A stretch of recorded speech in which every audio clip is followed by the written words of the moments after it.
Es una gran apertura para nuestro siguiente conferencista, doctor Jorge Romero, muy agradecido porque esté con nosotros. Él es orgullosamente colombiano. El doctor Jorge Romero es cardiólogo electrofisiólogo, es director del Instituto de Investigación Clínica Cardiovascular y director del programa de arritmia ventricular, además de profesor asociado del Centro Médico Montefiore y el Colegio de Medicina Albert Einstein en la Universidad, en la ciudad de Nueva York. Bienvenido, doctor Romero, estamos a su disposición.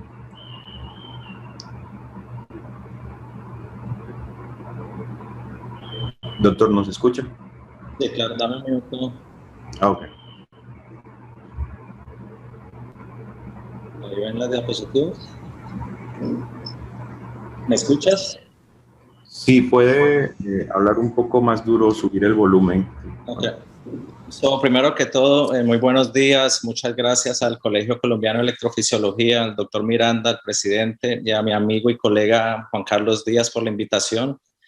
Es un honor y placer estar aquí con todos ustedes. Hoy les voy a hablar de ablación de extrasístoles ventriculares y taquicardia ventricular idiopática. So my disclosures. Bueno, un poco de la incidencia. Ya sabemos que este problema, como pensamos antes que era muy raro, no es tan raro. 50 de cada 100,000 personas lo padecen y se va a presentar como ya sea taquicardia ventricular sostenida, no sostenida, extrasístoles ventriculares en la mayoría de los casos, y solo 4 a 5% de los casos van a tener cardiomyopatía. Esto es un tema muy largo, voy a tratar de cubrir algunos aspectos importantes como para ser lo más exitosos durante estos procedimientos, pero como podremos ver de muchos sitios donde se originan estas arritmias, el sitio el más común es el tracto de salida del ventrículo izquierdo o derecho, como podemos ver aquí, pero también vamos a tener, como lo dijo Adrián, arritmias prácticamente de cada parte del corazón. Vamos a hablar por qué es importante quitar estas arritmias. Muchos electrofisiólogos, especialmente internistas y cardiólogos, piensan que esto es benigno, pero como ya lo han mencionado mis colegas, un porcentaje significativo de pacientes desarrolla PVC-induced cardiomyopathy o sudden cardiac death. Este es el paper, el landmark study en la Universidad de Pensilvania que mostró que si uno tiene un PVC burden de 24%, esto va a predecir cardiomyopatía, pero importante, ellos también muestran que así tenga un burden de 7 o 8%, también puede disminuir la fracción de eyección del ventrículo izquierdo. Y algo que tenemos que tener en cuenta es que el PVC burden es importante, pero no lo dice todo. Yo creo que uno de los criterios más importantes que podemos ver en un electrocardiograma en la oficina cuando vemos estos pacientes por primera vez es medir la variación del intervalo de acoplamiento del PVC. Si la variación es más de 90 segundos cuando se presenta el PVC en relación con el latido sinusal, si es más de 90 segundos, eso nos va a indicar que el paciente, lo más probable, sin tener en cuenta el PVC burden, va a desarrollar left ventricular dysfunction.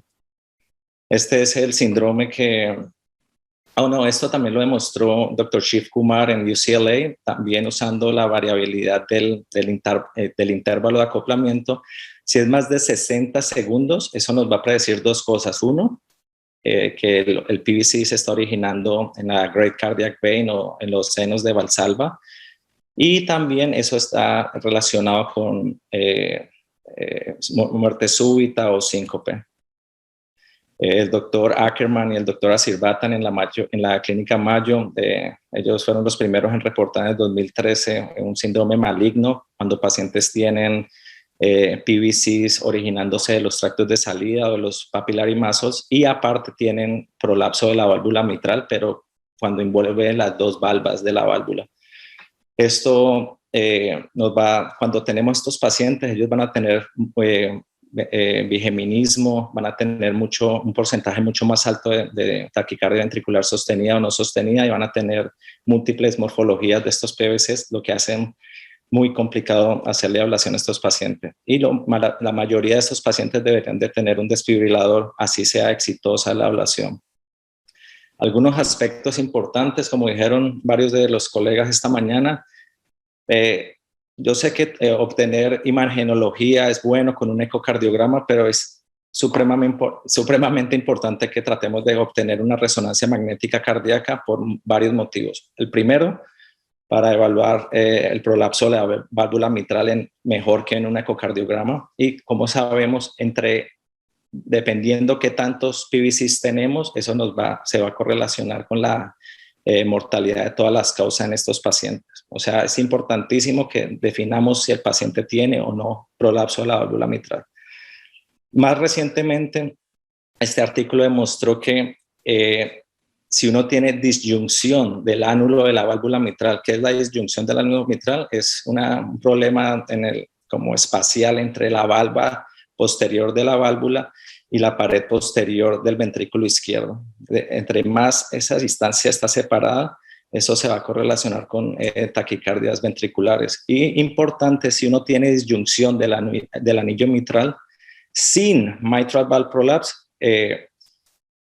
va a ser más predictor de taquicardia ventricular y estos pacientes deberían de tener un desfibrilador. Aunque creemos que es raro, esto es un paciente que vi hace como unos 6 meses, tenía solo non-sustained ventricular taquicardia, le hicimos un eco, no tenía prolapso de la válvula mitral, pero como ustedes pueden ver aquí en la resonancia magnética, se puede ver la disyunción del anillo mitral, ¿ok? Este paciente le hicimos ablación, desfibrilador, y ha estado muy bien. También es importante hacer resonancia magnética por 2 motivos, por lo que ya les mencioné y porque 20% de los pacientes que creemos que tienen taquicardia ventricular idiopática van a tener 2 patrones de delayed enhancement.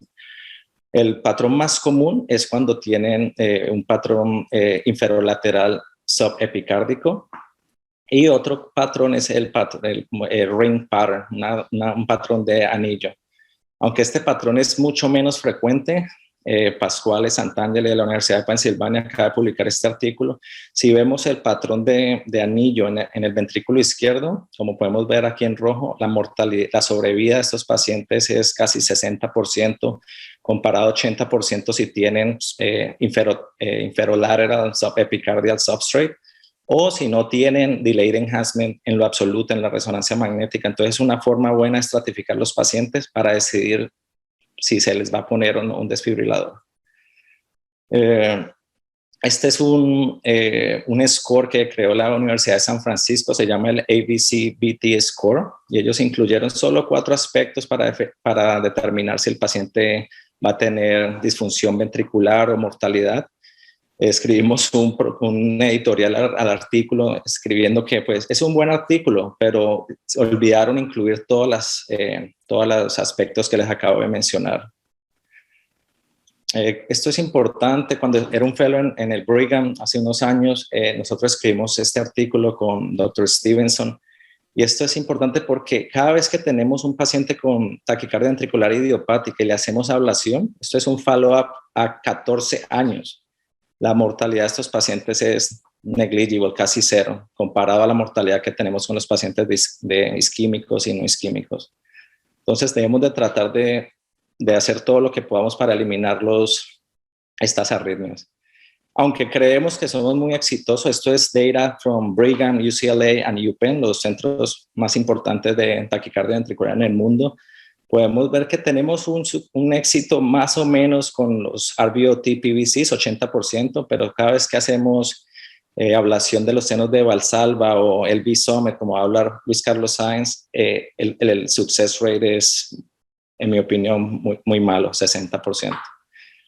Bueno, las arritmias, como ya lo dijeron, la mayoría son trigger activity o increase automaticity, la mayoría de estos PVCs o VTs. Y reentra tenemos pues la taquicardia ventricular fascicular, es una de mis favoritas. Esto es importante. Todo el mundo piensa que tenemos 2 fascículos izquierdos, el anterior y el posterior, pero esto es un estudio anatómico en cadáveres y podemos ver que casi la mayoría de todos estos pacientes tienen un fascículo posterior, un fascículo anterior y un fascículo medial o septal. Y es importante para entender el mecanismo de esta arritmia. También podemos observar que la anatomía de todos estos fascículos es diferente de paciente a paciente. No es como el fascículo, el right bundle. Aquí mostramos los 3 fascículos y el Purkinje System. Es algo bien complejo y por eso es tan difícil y nunca se ha podido elucidar cuál es el mecanismo exacto de taquicardia ventricular fascicular. Pero para hacer un recorderis, esta es una taquicardia que realmente podemos hacer con un catéter octapolar, sin electroanatomic mapping, sin gastar muchos recursos, aunque yo no lo hago, pero esto es para que entendamos el brazo antidrómico de la taquicardia. Empecemos por el ritmo sinusal. Normalmente este es el electrogram, el His bundle, y este sería el fascículo posterior izquierdo. Durante taquicardia, el P1, lo que llamamos el P1, es el brazo anterógrado de la taquicardia y es lo que vamos a estar mapeando. Entonces tratamos de poner el octapolar y usualmente vamos a hacer ablación del earliest pre-Purkinje potential, o sea, aquí. Esto es como yo hago mis casos. Yo no uso octapolar, pero pues sí uso electroanatomic mapping. Trato de definir el His, el left bundle y los 2 fascículos. Y esto es para que entendamos que la taquicardia ventricular fascicular posterior es la más frecuente en 95% de los casos. Y usa el antegrade,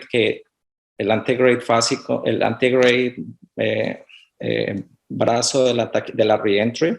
Nadie sabe si es el fascículo medial o septal que les acabo de mostrar, o si es de células de Purkinje con conducción abnormal. Y el brazo retrógrado es el fascículo posterior. Cuando tenemos taquicardia ventricular fascicular anterior, el brazo va a ser el fascículo anterior, el brazo retrógrado. Y en pacientes que hemos tratado de hacer la ablación, hay un tipo especial de taquicardia ventricular fascicular que es upper septal fascicular, que es al revés. Esto es el último caso que hicimos de taquicardia ventricular fascicular. Aquí podemos ver el right bundle con left anterior hemiblock. Sí, esto es el error que mucha gente comete. Tratan de buscar el earliest ventricular activation. Okay, so aquí vamos a ser unsuccessful. Lo que tenemos que tratar de hacer y explicarle al representante de Carto o Abbott o la empresa que estemos usando, que nos trate de mapear el earliest pre-Purkinje potential. Eso es lo que nos va a dar el earliest P1 que les acabé de mostrar. Y con una sola lesión pueden acabar esta arritmia con un nivel de recurrencia muy bajo. Y si hacen esto, también el riesgo de bloquear todo el left bundle o causar complete heart block es muy, muy, muy bajo. Aquí vemos la terminación. Este es un artículo que acaba de ser publicado en JACC EP hace un mes y muestra que otro tipo de taquicardia ventricular fascicular en el cual el antegrade arm es el retrograde arm aquí.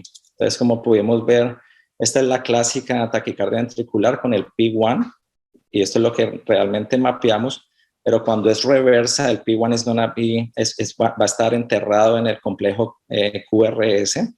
Y aquí lo que tenemos que hacer es mapear lo que no hacemos normalmente en una taquicardia clásica fascicular, pero vamos a mapear el punto de salida, la señal ventricular que es más temprana, pero que va a equivaler al mismo P1 cuando está en la presentación clásica.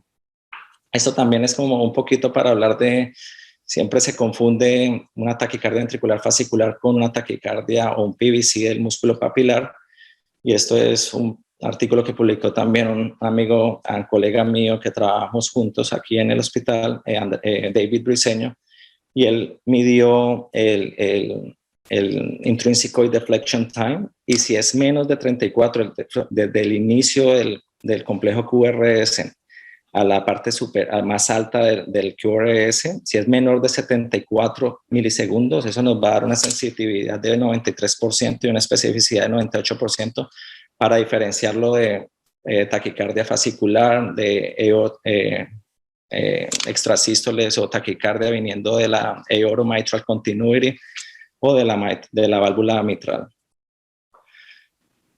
También cuando estamos haciendo ablación para las arritmias de los músculos papilares, es muy importante o casi indispensable para mí usar ICE y usar CartoSound para reconstruir la anatomía. Tenemos que entender que los músculos papilares son unas estructuras muy grandes en el ventrículo izquierdo y son obviamente es una estructura tridimensional, ¿ok? Eso a veces nos hacen una figurita en 2D y es casi imposible entender que tenemos que poner el catéter encima o en un lado específico del músculo papilar. También es muy importante ver la formación de la lesión en vivo. Uno, pues para asegurarnos que sí estamos con buen contacto, buena estabilidad y que estamos creando una lesión que va a eliminar el PVC o la taquicardia ventricular. Pero también más importante es para asegurarnos de que no vamos a crear o no vamos a perforar el miocardio, ¿ok? Entonces, una vez ya que vemos que la lesión está creciendo y creciendo y acercándose a la superficie epicárdica, ya podemos parar. Eso fueron las reentry taquicardias. Ahorita la mayoría de las taquicardias y extrasístoles ventriculares son trigger activity o automaticity. Uno puede hacer activation mapping o pace mapping, pero como todos sabemos, el gold standard es activation mapping. Este es el único artículo que existe en forma de abstract, nunca se publicó y lo estamos tratando de recrear aquí en Montefiore. Desde que somos fellows nos enseña que 30 miliseconds es el tiempo perfecto para ser exitoso cuando estemos mapeando estas extrasístoles.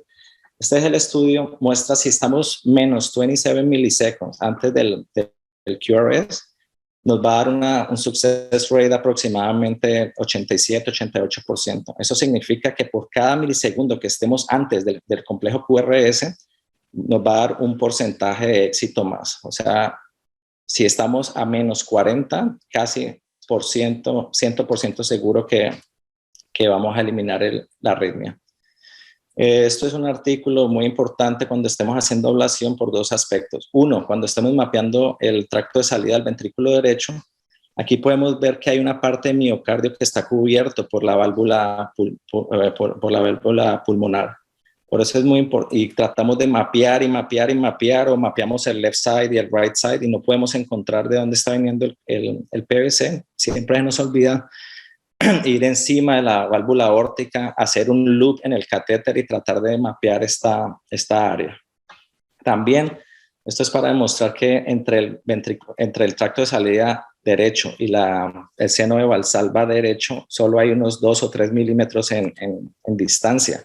También con la comisura, 4 o 5 milímetros.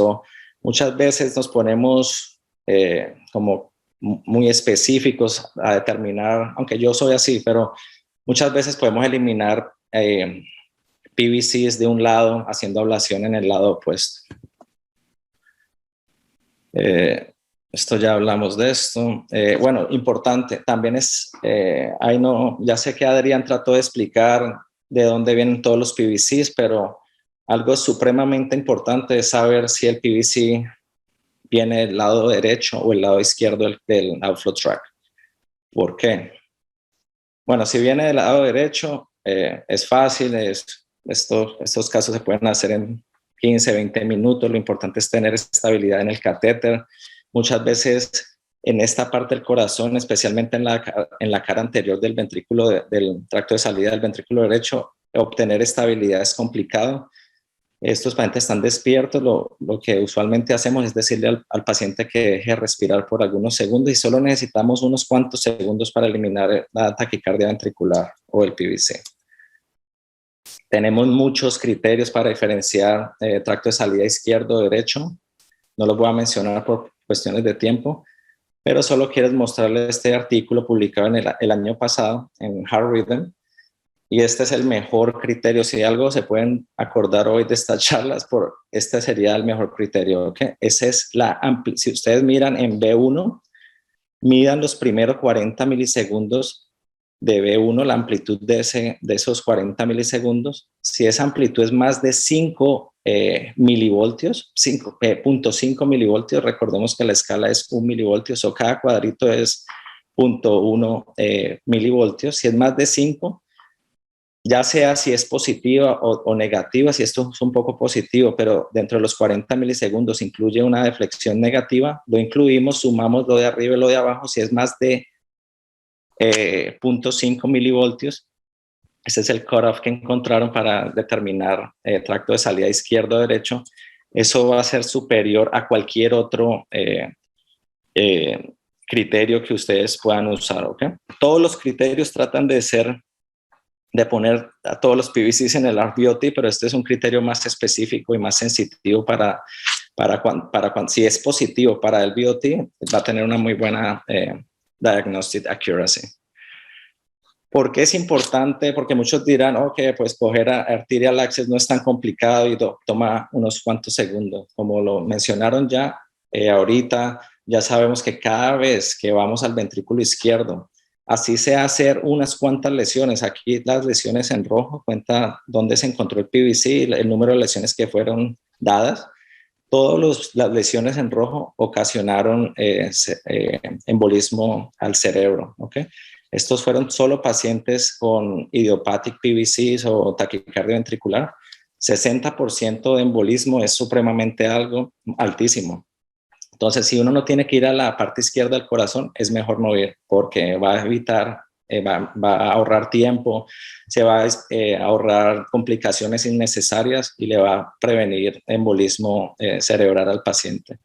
Esto lo acabamos de publicar como late breaking trial en HRS con el Dr. Lacquireri, Natalie, Luigi, el Stroke VT trial, en el cual después de las ablaciones inmediatamente a las 3 horas randomizamos pacientes a apixaban versus aspirin, y podemos ver aquí que el riesgo de TIA y stroke bajó significativamente, y también los eventos de cerebral ischemia, silent cerebral ischemia, de los eventos embólicos al cerebro detectados por resonancia magnética a las 24 horas y a los 30 días fue muy diferente, ¿ok? Pero no cero, ¿ok? Por eso es que estamos haciendo otro trial para tratar de hacer VT ablation on uninterrupted anticoagulation.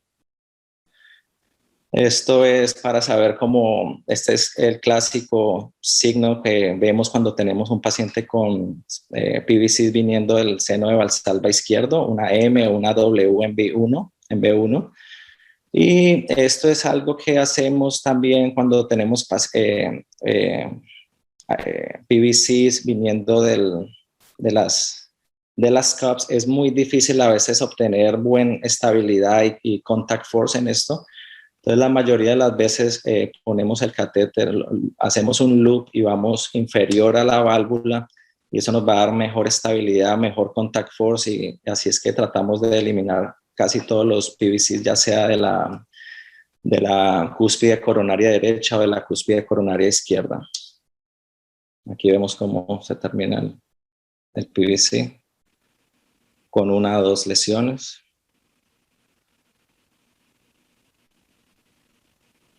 Y también es importante saber y estar observando siempre el catéter de ablación para evitar lesión de las arterias coronarias. Aquí también vemos cómo se hace el loop en ICE. Es importantísimo usar ICE para todos estos procedimientos. Este fue un artículo que publicamos cuando era un fellow en UCLA con el Dr. Roderick Tong, y es probablemente uno de los artículos más importantes que hemos hecho recientemente con ellos, porque siempre que tratamos de hacer ablación de las cúspides coronarias encontramos que hay muchas señales y no sabemos si es artifact del PRUCA o de la válvula. Entonces tratamos de caracterizar ese artefacto de la válvula aórtica cuando cierra, ¿ok? Entonces lo correlacionamos con hemodynamics, y aquí, como sabemos, el dichrotic notch se muestra cuando se está cerrando la válvula aórtica, y este es el artefacto que vemos cada vez que se cierra esta válvula. Lo vemos cada vez. Este artefacto, su amplitud son por ahí 0.1, 0.2 milivoltios, y mide entre 20 y 40 milisegundos. ¿Por qué es importante? Este artefacto, y lo tenemos que ver ya en el EKG, siempre se presenta al final de la onda T en el electrocardiograma. Cada vez que tenemos el PVC, este es un PVC que viene del right ventricular outflow tract, ¿ok? Pero si no sabemos, si no estamos conscientes de que esto puede ser un artefacto, por eso muchos electrofisiólogos hacen ablación aquí, porque y como mide de entre 20 y 40 milisegundos, siempre creemos que vamos a estar, que estamos early cuando esto es un artefacto, no es, no es una señal, el near field, no es el PVC, ¿ok? Entonces es muy importante tenerlo en cuenta. Y también es importante entender que después de que tenemos el PVC, este artefacto no se ve después de la onda T, porque como lo dijeron también, cada vez que la mayoría de los PVCs no abren la válvula aórtica. Entonces, si no la abre, pues no se cierra y no hay artefacto. Como les mostré, es importante que cada vez que encuentren un PVC, no se conformen con los 28, 30, sino que traten de encontrar algo cercano a los 40 milisegundos para estar seguro de que lo van a hacer. Y les quiero mostrar esta figura porque algunos dirán, oh, si usted, ¿qué tal que esto sí, que el paciente tenga el artefacto y que también tenga un PVC del seno de Valsalva del lado izquierdo? Por eso es muy importante tratar de encontrar el near field en el bipolar electrogram y también correlacionarlo con el electrograma unipolar. Y si ambos coinciden, pues ahí ya sabemos que el PVC está viniendo de la cúspide coronaria. Este es el artículo que también publicó Roderick Tong. Esto es como para PVCs que tienen la morfología de la comisura entre la cúspide coronaria derecha e izquierda. Y lo que él hace es poner el catéter de ablación, pues como les mostré anteriormente, dentro del ventrículo, y él muestra cómo en esa parte debajo de los senos de Valsalva podemos llegar al B-summit, porque es una parte demasiado delgada con una excelente tasa de éxito. Aquí les muestro cómo hacemos la ablación de pacientes con PVCs viniendo de la comisura entre la coronaria izquierda y derecha. Lo mismo, traten en vez de ir a la aorta en sí, encima de la aorta, traten de poner el catéter adentro. Van a tener menos riesgo de dañar las coronarias, van a tener mejor estabilidad y mejor contact force. Y también, bien, siempre tratando de buscar más de 30, 40, hasta 50 milisegundos para ser más exitoso. Y para cuando tenemos PVCs viniendo de la aorta mitral continuity, en vez de hacer un loop con el catéter, pueden hacer el loop para entrar al ventrículo izquierdo, pero después tienen que liberar la curva e ir directamente. Eso va a ser la clave para tener estabilidad en esta localización. Aquí podemos ver cómo se termina el PVC en unos cuantos segundos. Ya sé que Luis Carlos va a hablar del B-Summit, pero pues les voy a dar solo unos slides porque la mayoría de estos PVCs vienen de esta área. Ya sabemos que el Maximal Deflection Index, si es más de 55%, nos va a predecir un origen epicárdico. Sin embargo, ya sabemos que si el paciente ha recibido amiodarona o si tiene alguna clase de delayed enhancement o cicatriz en el miocardio, estos criterios no van a tener ninguna validez. ¿Okay? O sea, todos los criterios que conocemos para diferenciar de endocardia a la epicardia no se diferencian si el paciente se le ha dado un antiarrítmico o tiene cicatriz. Aquí mostramos el LV Summit, está entre la LAD y la left circumflex y lo parte entre la Great Cardiac Vein lo dissect entre una parte que se pensó que era inaccessible o es inaccesible y otra que era accessible. Mucha gente hizo epicardial access y aunque ya hemos tratado de crear técnicas para facilitar y mejorar el éxito de este procedimiento, todos sabemos que es un procedimiento que muy pocos electrofisiólogos hacen en realidad y tiene un riesgo del 2 al 17% de causar punción del ventrículo derecho. Sabemos que la ablación epicárdica nos va a dar mejores resultados en términos de recurrencia, mejores resultados en términos de mortalidad, pero es mayor que todo para pacientes con isquémico o non-ischemic cardiomyopathy. Esto es un paper en Chagas disease que también mostró que epicardial y endocardial combination es como el mejor aproximación para tratar a estos pacientes. Pero algo que tenemos que entender es que para idiopáticas, taquicardia ventricular idiopática, epicardial access para mapping and ablation no tiene ningún sentido y el success rate es demasiado malo. Este es un artículo de Pasquale Santangeli que mostró en estos pacientes con LV Summit PVCs que el 40% de los pacientes no se pueden ni tratar de hacer ablación, pues porque cuando están las arterias muy cerca del catéter, y si se trata, el 40% falla, o sea, solo el 17% de todos estos pacientes en el que se hizo epicardial access fueron exitosos. También cuando tenemos el V-Summit PVC, si tratamos de hacer ablación usando el coronary sinus, sabemos que las arterias van a estar ahí en el 70% de los casos, ¿ok? Se dice que cuando hacemos el angiograma y el catéter y las arterias están a más de 5 milímetros, es seguro, pero no siempre, porque este artículo también mostró que aunque estemos a 7 u 8 milímetros, se pueden dañar las arterias coronarias, o sea, hacer ablación dentro del seno coronario o epicardial es una mala opción. Lo que siempre hacemos, tratamos de mapear el seno coronario, localizamos dónde está the earliest activation y después vamos y hacemos lesiones anatómicas desde el endocardio usando prolonged high power lesions, 50 watts por 3 y 4 minutos y tratamos de llegar desde el endocardio hasta el epicardio sin poner a riesgo las arterias del corazón. Obviamente hay riesgo de tener una stim pop y myocardial perforation, pero por eso es siempre útil usar ICE durante estas lesiones. Y aquí viene cómo empezamos a tratar de aproximar el V-Summit a través de las septal perforators de la LAD, ya sea para hacer alcohol ablation o para poner wires y hacer intramyocardial ablation. Sin embargo, con Luigi y el doctor Natalia acabamos de publicar hace unos años, antes de irse crazy y tratar de hacer todas estas técnicas que el doctor Luis Carlos Sainz les va a mostrar, podemos hacer algo más sencillo, ¿okay?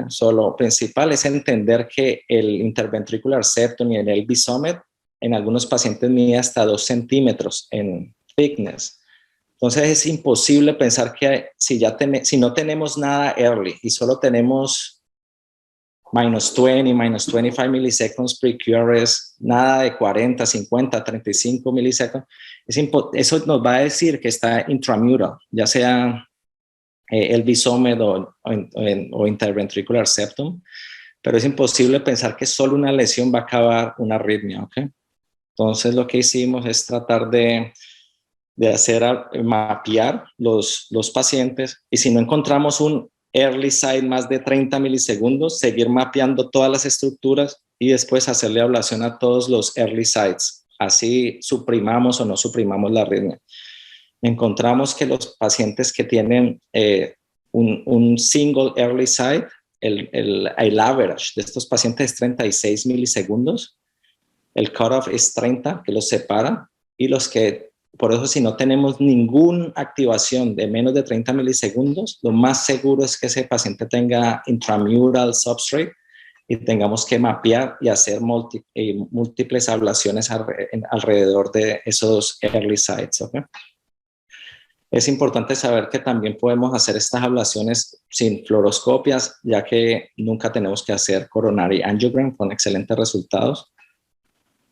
Y esto es, si ya fallamos, si hemos mapeado y hemos hecho todo bien, encontrado y el PVC no se va, ya podemos recurrir a las septal perforators del sistema coronario. También podemos recurrir al sistema venoso, que es un poco menos riesgoso, pero es importante antes de poner wires y tratar de hacer esto en sus laboratorios, es importante conocer la anatomía del seno coronario. Y el doctor Valderrabano y la doctora Tavares lo acaban de publicar en Heart Rhythm hace unos meses. Es importante saber que el seno coronario tiene, como el sistema arterial, tiene 2 ramas importantes que son las septal perforators, la primera y la segunda septal perforator, y una rama muy importante que se llama la arteria del ventrículo izquierdo anular, Todas estas ramas nos van a dar acceso al outflow tract, al tracto de salida del ventrículo izquierdo. Para recordar, la primera persona que usó estas arterias para eliminar estas taquicardias fue el doctor Stevenson y un chatero at Brigham and Women's Hospital. El problema fue que una vez localizaban la arteria e infundían el alcohol, causaban 25%, 30% de bloqueo atrioventricular completo. Sin embargo, no fue un crimen de lesa humanidad en esa época porque todos estos pacientes tenían ischemic cardiomyopathy o non-ischemic cardiomyopathy, todos tenían CRTD devices. Pero para pacientes como los que estamos hablando hoy, que son idiopáticos y que en la mayoría no tienen enfermedad estructural avanzada del corazón, estas técnicas pueden ser mejores. Ya tenemos técnicas de ablación usando el sistema venoso y usando alcohol infusion, que es muy exitosa, con casi ningún riesgo de causar bloqueo del nodo AB. También Chief Kumar reportó cómo canular las arterias, las first and second septal perforator y después usar coil embolization con muy buenos resultados, pero en unos pocos casos. Y nosotros también hace unos años también reportamos el primer caso mapeando las arritmias usando la first septal perforator y usando un CTO balloon que es usado para complete total occlusion de las arterias coronarias. Ese balloon tiene unos orificios en los lados laterales con el cual vamos a perforar la pared lateral de la arteria y avanzamos este wire en el miocardio, ¿ok? Y hacemos intramyocardial mapping. Y ya en un bowl de saline transferimos la radiofrequency energy a la parte proximal del wire para dar la energía y eliminar el PVC. Este es el CTO balloon. Y esto es el caso siempre. En todos estos casos, siempre que hacemos el angiogram, el catéter de ablación va a estar encima de la LAD. Pero la buena noticia es que siempre, casi siempre, el earliest site del PVC o de la taquicardia ventricular va a estar muy cerca a la first septal perforator que vamos a usar para avanzar el wire, avanzar el balón y después perforar la pared lateral de esa arteria para dar radiofrequency energy. Aquí podemos ver la resonancia magnética después del procedimiento, que así sea el wire tan delgado, pues causa lesiones reales en el interventricular septum. Esto es para los que no creen que el wire causa lesiones. Aquí estamos transfiriendo en el Animal Lab, esto lo hicimos con Juan Carlos Díaz aquí en Montefiore. Estamos transfiriendo la energía de radiofrecuencia al wire. Y aquí vemos que aunque toma unos segundos, podemos ver cómo se empieza a formar la lesión. ¿Okay? Y puede causar lesiones tan grandes como 1 centímetro de profundidad. Depende de qué tanto avancemos el wire dentro del miocardio y también 1 centímetro de diámetro.